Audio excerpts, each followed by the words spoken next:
आज हम शुरू करने जा रहे हैं यूपीएससी सीसेट। और जो ये यूपीएससी सीसेट आपको एमपीपीएससी, यूपीपीसीएस और बीपीएससी अदर एग्ज़ाम जैसे एसएससी हो गया, आईपीएस बैंक का हो गया, रेलवे का हो गया, उसमें सभी के टॉपिक में जो मैथमेटिक्स है हम उनको डिस्कस करेंगे। और ये सभी एग्ज़ाम के लिए यूजफुल है जहाँ पर मैथमेटिक्स यूज होगी। ये कॉम्पिटिटिव एग्ज़ाम है, तो इसमें हम डिस्कस करेंगे आज प्रतिशतता। प्रतिशतता यानी परसेंटेज।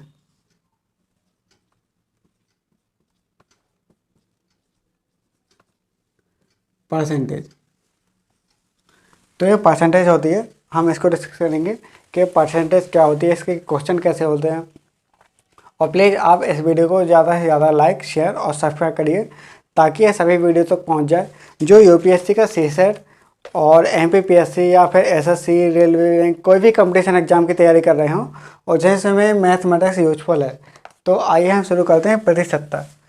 और ये यूपीएससी सीसेट का पहला वीडियो है, बाकी हम आगे पढ़ते रहेंगे। आइए, प्रतिशतता क्या होती है। प्रतिशतता मतलब सतता, प्रतिशत। जैसे एक वर्ड होता है प्रतिशत, तो प्रतिशत में जो पीछे वर्ड दिया गया है वो है शत यानी 100। और प्रति मतलब क्या हुआ कि प्रति 100 में, प्रति 100 में, प्रति 100 में।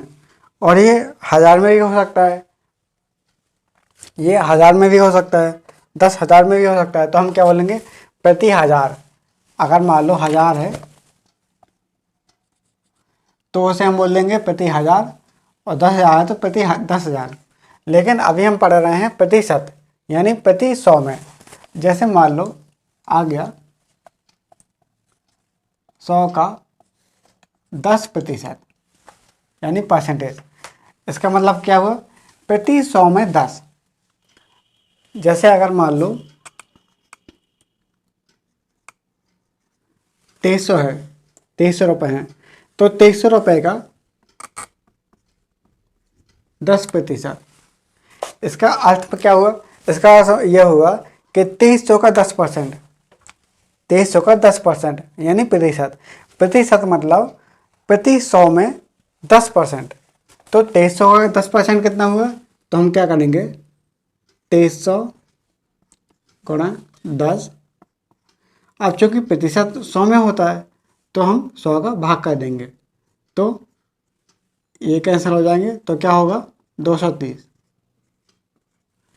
230 रुपये का 10% कितना हो जाएगा, 230।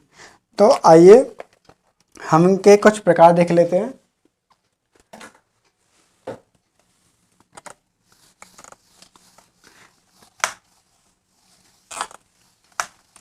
इसका सिंपल सा एक फॉर्मूला होता है। फॉर्मूला मतलब ऐसे देख लेते हैं, जैसे x का, अगर मान लो क्वेश्चन आ जाए x का y%, x का y%, इसका मतलब क्या है, इसका मतलब है x गुणा y divide by 100, x into Y divide by 100। तो ये क्या हो जाएगा, x का y%। जैसे मान लो हमको अगर कोई भिन्न को प्रतिशत में बदलना है, भिन्न को प्रतिशत में बदलना। अगर मान लो हमको कोई भिन्न मिली है, उसको प्रतिशत में बदलना है, तो कैसे बदलेंगे, 4/10 हो गया। जब हम भिन्न को प्रतिशत में बदलेंगे तो हम 100 का मल्टीप्लाई कर देंगे। जब हम भिन्न को प्रतिशत में बदलेंगे, जैसे कोई भिन्न दी गई है p/q, p/q, और इसको प्रतिशत में बदलेंगे तो हम 100 का मल्टीप्लाई कर देंगे। ऐसे यहाँ पर हमने 100 का मल्टीप्लाई किया, तो इससे 1 0 से 1 0 कैंसिल हो जाएगा, तो क्या बचेगा, 40%। तो जब भिन्न को प्रतिशत में बदलेंगे तो ऐसे बदलेंगे, जैसे भिन्न 10/100,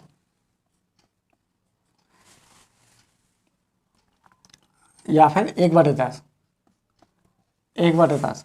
ये हमको भिन्न दी गई है, इसको प्रतिशत में बदलना है तो कैसे बदलेंगे, 100 को मल्टीप्लाई कर देंगे, इससे ये कैंसिल, तो क्या हो जाएगा 10%। और अगर इसका दूसरा टाइप आ जाए, जैसे प्रतिशत को भिन्न में बदलना, भिन्न में यानी प्रतिशत को भिन्न में कैसे बदलेंगे, जैसे 0.4%। अगर हमको 0.4% प्रतिशत को भिन्न में बदलना, जैसे हमको अगर 4% मिला है तो 4% को कैसे लिखेंगे, हम जब प्रतिशत को भिन्न में बदलेंगे तो प्रतिशत इंटू 100 कर देंगे, तो इसमें क्या हो जाएगा, प्रतिशत, जब प्रतिशत को हम भिन्न में बदलेंगे तो हम, जैसे यहाँ पर हमने मिनटू किया था, तो प्रतिशत को भिन्न में बदलने के लिए प्रतिशत डिवाइड बाई 100 ये कर देंगे। जैसे 4% दिया है तो 4% का मतलब हो गया 4/100, 4% का मतलब है 4/100। और अगर 0.4% अगर दिया है तो 0.4% इसका क्या मतलब हो गया, इसका मतलब हो गया 0.4 डिवाइड बाई 100। लेकिन यहाँ दशमलव के बाद 4 लिखा है, तो जब जैसे अगर हम दशमलव हटाएंगे तो यहाँ पे एक जीरो और आ जाएगा, तो 4/100 यानी 25, तो क्या हो जाएगा 1/250। तो ये प्रतिशत को भिन्न में बदला, ये क्या होगा भिन्न हो गया। तो प्रतिशत को भिन्न में कैसे बदलते हैं, इस टाइप से। और एक है, इसके आगे हम देखते हैं,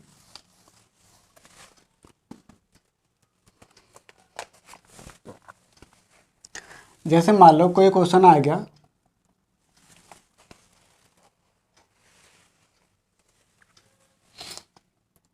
चार 5 का कितना प्रतिशत है। अगर मान लो कभी क्वेश्चन आ जाए कि 4 5 का कितना प्रतिशत है, तो हम क्या करेंगे, 4/5 डिवाइड बाई 100 ये कर देंगे। और 5 को जब 20 से 100 को जब 5 से काटेंगे तो हो जाएगा 20, और 20 चौको 80, तो 4 5 का 80% है, ये हो जाएगा। अब इसमें कुछ टाइप होते हैं, ये तो अभी बेसिक बातें चल रही थी, इसके अभी तक हमने बेसिक बातें देखे थे कि 4 5 का कितना परसेंट है। ऐसे हम निकाल सकते हैं कि 8 10 का कितना परसेंट है, तो 8/10 कर देंगे, इंटू मल्टीप्लाई में 100 कर देंगे, तो हमने को क्या निकल जाएगा कि कितना परसेंट है। अब इसका टाइप पहला है, टाइप पहला देख लेते हैं।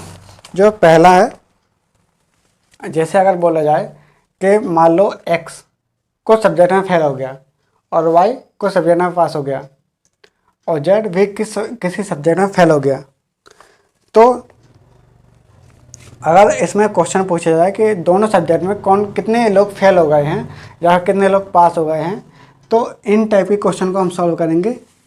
अब तो पहला अगर इसका टाइप है तो उसमें हम देख लेते हैं, जैसे पहले टाइप में अगर x% विज्ञान में फेल हो गए, विज्ञान में फेल, 1% विज्ञान में फेल, y% अंग्रेजी में फेल, x% विज्ञान में फेल, y% अंग्रेजी में फेल हो गए, और z% दोनों में फेल हो गए यदि x विज्ञान में फेल हो गए और y अंग्रेजी में फेल हो गए। कि दोनों में फेल हो गए, फेल, तो परीक्षा में कितने प्रतिशत फेल। अगर मान लो क्वेश्चन आ गया कि x% विज्ञान में फेल हो गए, y% अंग्रेजी में फेल हो गए और z% दोनों में फेल हो गए, तो परीक्षा में कितने प्रतिशत फेल हो गए, तो हमको ये निकालने के लिए क्या करेंगे, जो x% फेल है, y% फेल है, तो हम लिखेंगे x प्लस y, और जो दोनों में फेल हो गए, तो दोनों में फेल होंगे तो इसको माइनस कर देंगे, तो ये हो जाएगा क्या, कितने प्रतिशत फेल हो गए, ये हो जाएगा परीक्षा में कितने प्रतिशत फेल हो गए, तो इसका ये निकल आएगा। अगर हमको निकालना है कि परीक्षा में कितने प्रतिशत फेल हो गए, तो x plus Y minus Z, तो ये निकल आएगा। और ये डाटा हम जब ही यूज करेंगे जब तीनों फेल के हों या पास के हों। अगर मान लो एक में फेल एक में पास है तो हम इसका यूज नहीं करेंगे, इसको हम फिर कन्वर्ट करेंगे, फिर हम इसका यूज करेंगे। तो उसको हम कैसे यूज करेंगे, आइए हम देख लेते हैं। जैसे क्वेश्चन है, आइए हम क्वेश्चन को समझ के देखते हैं। जैसे इसका क्वेश्चन है,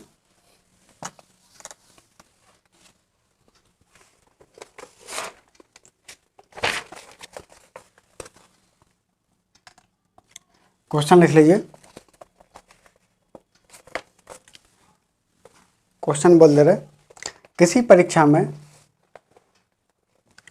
24% विज्ञान में फेल, किसी परीक्षा में 24% विज्ञान में फेल, 32% गणित में फेल, यदि 18% दोनों में फेल, तो दोनों में उत्तीर्ण हुए छात्र कितने हैं। अगर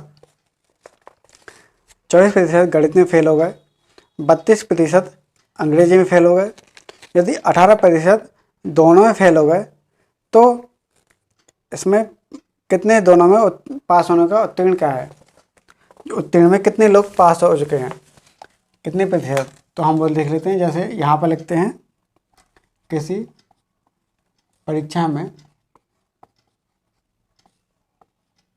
परीक्षा में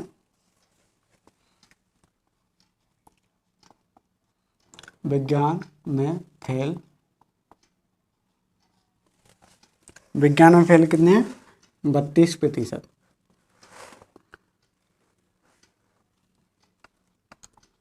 गणित में फेल कितने हैं, 18%। किसी परीक्षा में विज्ञान में फेल 32%, गणित में फेल कितने हो गए, 18%, सॉरी यहाँ 32%, और 18% दोनों में फेल है, दोनों में फेल, तो हमें पास का प्रतिशत निकालना है, पास का प्रतिशत निकालना है। अगर मान लो किसी परीक्षा में 32% विज्ञान में फेल हो गए, गणित में फेल हो गए 32% और 18% दोनों में फेल हो गए, तो हमको पास का प्रतिशत निकालना है। किसका, पास का। और ये पास का परसेंटेज कैसे निकालेंगे,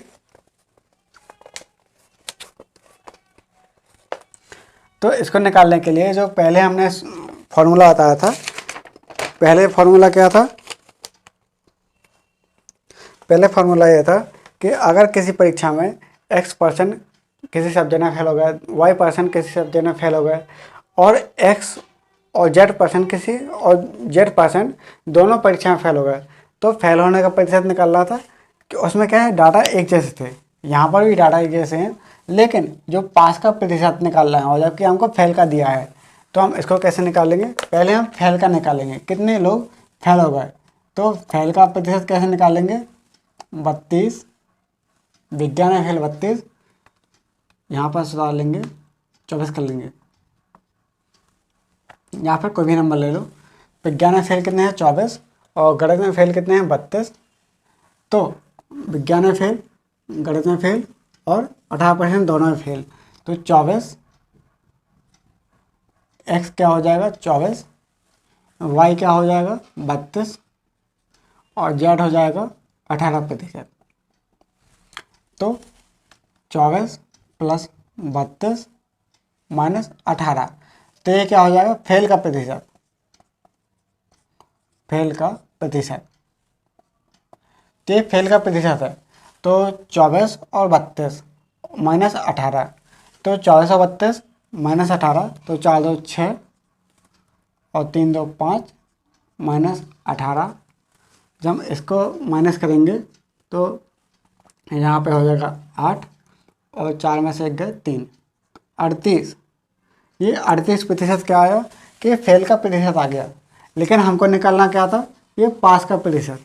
तो पास का प्रतिशत कैसे निकालेंगे, पास का प्रतिशत। जब हमको पास का प्रतिशत निकालना है तो हम 100 में से माइनस कर देंगे, 100 - 38, तो हमारा क्या निकल आएगा पास का प्रतिशत। तो 100 में से जब 38 जाएंगे तो हो जाएगा 2 और यहाँ पे 62। ये क्या हो जाएगा, ये पास का प्रतिशत है। क्योंकि हमको क्या दिया था कि विज्ञान में फेल है 24, गणित में फेल है 32 और 18% दोनों में फेल हुए। तो हमको निकालना था कि पास का प्रतिशत। जब पास का प्रतिशत निकालेंगे तो हम क्या करेंगे, हम दोनों का फेल का प्रतिशत निकालेंगे और फेल के प्रतिशत के बाद पास के प्रतिशत के लिए 100 में से फेल का प्रतिशत माइनस कर देंगे, तो हमको फेल का परसेंटेज आ जाएगा 80। तो 5 4 9 और 6 5 11 -80, यहाँ पे हो जाएगा 39। तो ये क्या हो जाएगा पास का प्रतिशत, पास का परसेंटेज। तो ये क्या हो गया, इसका दूसरा क्वेश्चन हो गया।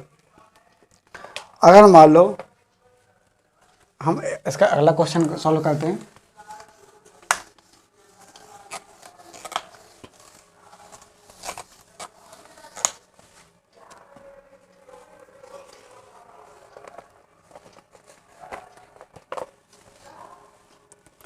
अगर मान लो कोई क्वेश्चन जिसका जो तीसरा टाइप है हम वो देखते हैं। अगर मान लो 50%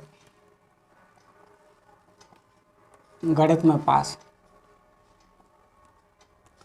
50% गणित में पास हो गए और 50% गणित में पास, 7% केमिस्ट्री यानी रसायन में फेल हो गए। यहाँ पर पास का डाटा दिया है और यहाँ पर 60% रसायन में फेल हो गए। अगर 60% रसायन में फेल हो गए और 30% दोनों में फेल, 30% दोनों में फेल, तो दोनों में पास। तो हमको कितने प्रतिशत दोनों में पास हैं, हमको ये डाटा निकालना है। तो यहाँ पर हमको 50% गणित में पास मिल गया था, 60% रसायन में फेल मिल गया था और 30% दोनों में फेल हो गए। तो जब 30% दोनों में फेल हो गए तो हमको ये डाटा कैसे यूज़ करेंगे। यहाँ पर हमको मिला है 50% गणित में फेल हो गए, गणित में पास हो गए, 60% रसायन में फेल हो गए और 30% दोनों में फेल हो गए। तो हमको पास का प्रतिशत निकालना है। जब हमको पास का प्रतिशत निकालना है तो हम कोशिश करेंगे कि तीनों को पास के रूप में कन्वर्ट कर दो। जैसे x कितना हो गया, x हो जाएगा 50%। तो हम जब पास में कन्वर्ट करेंगे तो रसायन में फेल, जब हमको रसायन में फेल का मिला है तो हम क्या करेंगे 100 - 60 कर देंगे। तो क्या हो जाएगा 40%। तो 40% क्या हो जाएगा, ये पास का परसेंटेज हो गया कि रसायन में 40% तो पास होंगे। और जेड, ये दोनों में फेल, ये दोनों में फेल का परसेंटेज कितना दिया गया है, 30%। जेड कितना है, 30%। लेकिन ये 30% कैसा है, दोनों में फेल का, तो पास का कैसे निकालेंगे, 100 माइनस 30। जब 100 माइनस 30 करेंगे तो कितना हो जाएगा, 70%। तो हमको जब दोनों में पास का प्रतिशत निकालना है, तो पास का प्रतिशत कैसे निकालेंगे, पास का प्रतिशत निकलेगा x plus Y minus Z. जब x plus Y minus Z ये निकालने के लिए यहाँ पर 50 प्लस 40 माइनस 70 ये करेंगे तो 40 और 50 90 माइनस 70 बराबर कितना हो जाएगा, 20%। तो 20% क्या हो जाएगा, दोनों में पास का प्रतिशत आ जाएगा कि दोनों में 20% व्यक्ति ही पास हैं। ये हो गया। अब हम एक अच्छा सवाल करते हैं जो यूपीएससी में या फिर एसएससी में आने लायक है। अभी हमने कुछ बेसिक सवाल किए थे जो बहुत ही बेसिक थे।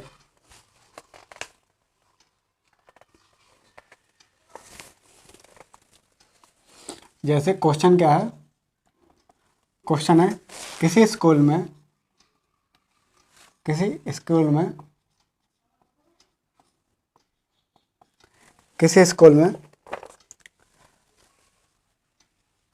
65%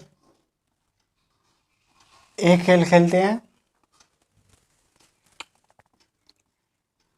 62% बी खेल खेलते हैं, और यदि 40% दोनों खेल खेलते हैं। देखो 65% एक खेल खेलते हैं, 62% बी खेल खेलते हैं, और 40% दोनों खेल खेलते हैं। तो बताइए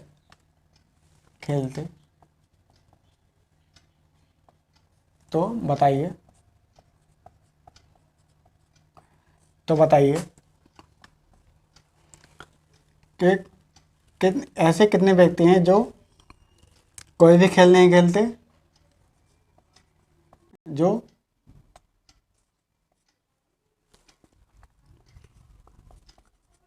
कोई भी खेल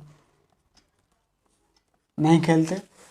ऐसे कितने व्यक्ति हैं जो कोई भी खेल नहीं खेलते और या फिर केवल एक खेल खेलते हैं और केवल बी खेल खेलते हैं। तो हमको इन तीनों का परसेंट बताना है कि ऐसे कितने व्यक्ति हैं जो कोई भी खेल नहीं खेलते और केवल एक खेल खेलने वाले व्यक्ति कितने हैं और केवल बी खेल खेलने वाले व्यक्ति कितने हैं। तो हमको ये निकालने के लिए हम क्या करेंगे, तो पहले हम इन डाटा को यूज करेंगे। जैसे यहाँ पर किसी स्कूल में 65% ए था, एक्स कितना हो जाएगा 65%, वाई कितना हो जाएगा, वाई ये भी क्या है बी खेल खेलते हैं तो कितना हो जाएगा 62%, और दोनों खेल खेलते हैं जेड कितना हो जाएगा 40%। जब 65, 62 और 40 जब ये आ जाएगा तो फॉर्मूला में रखेंगे x plus Y minus Z. तो ये कितना हो जाएगा 65 प्लस 62 माइनस 40। तो ये निकालने के लिए 65 और 62 दोनों को जोड़ेंगे तो 5 2 7 और 6 से 12, ये हो जाएगा माइनस 40। तो इसमें कितना आंसर बचेगा 127 माइनस 40, तो शायद 87 आंसर आ जाएगा। तो 87% कुछ ना कुछ खेलते ज़रूर हैं, कुछ ना कुछ खेलते हैं।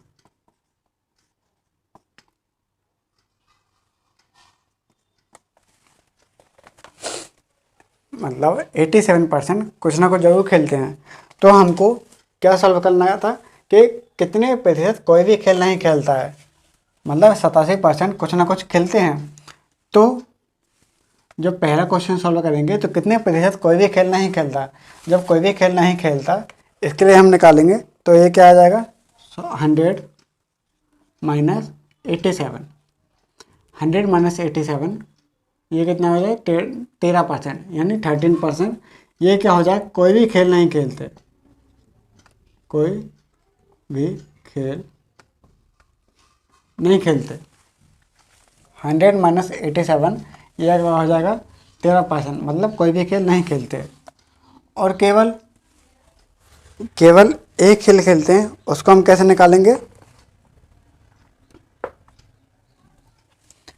तो केवल एक खेल खेलने वाले, इसको हम कैसे निकालेंगे। जो हमको ए का जो नंबर दिया गया है 65%, 65% में से हम खेलते हैं, तो 65 में से जब 40 माइनस करेंगे तो कितना, ये केवल एक खेलने वाले निकल आएंगे।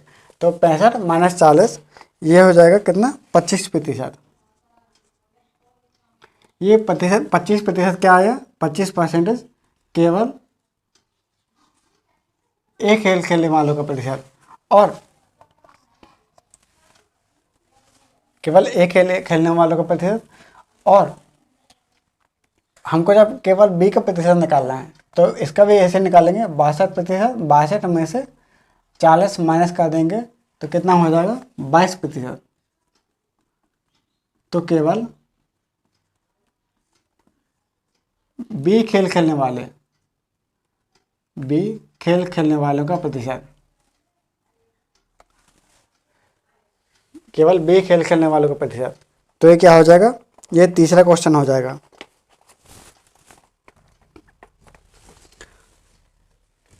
और इसको हम बेन आरेख से भी इसको सॉल्व कर सकते हैं। बेन आरेख से कैसे, जैसे हमने एक आरेख बनाया,